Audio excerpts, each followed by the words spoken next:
Understanding Don't Talk Nonsense, a guide for English learners. Hello, everyone. Welcome back to our channel.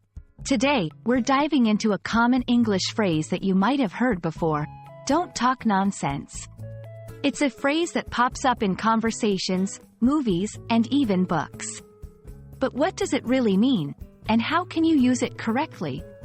Stick around as we explore this interesting expression, and by the end of this video, you'll be able to use it confidently in your own conversations. When someone says, "Don't talk nonsense," they're essentially asking the other person to stop saying things that are silly, irrelevant, untrue, or illogical. It's a way of expressing disagreement or disbelief towards what someone else is saying, suggesting that their words lack sense or credibility. This phrase can be used in both casual and somewhat serious situations, but it's important to be mindful of the context and tone to avoid offending the other person. To better understand how "don't talk nonsense" is used, let's look at some examples.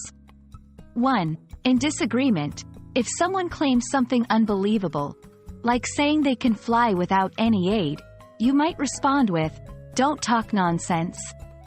2. In frustration, when someone keeps making excuses that don't add up, you might express your impatience by saying, "Please, don't talk nonsense."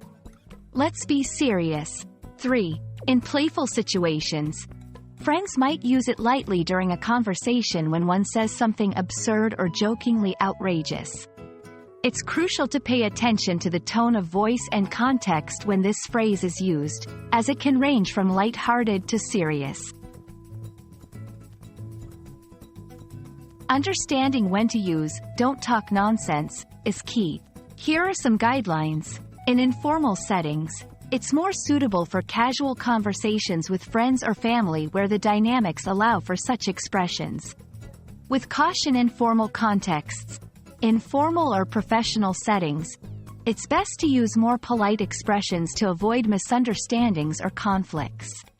Know your audience. Be aware of the relationship and the comfort level with the person you're speaking to.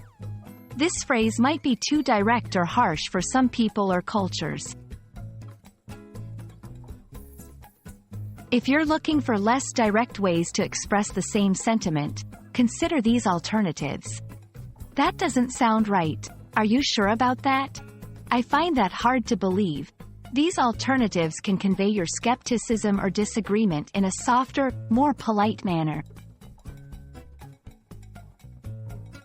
Thank you for joining us to explore the meaning and use of "don't talk nonsense." We hope this video helps you understand not just the phrase itself, but also the nuances of its use in various contexts.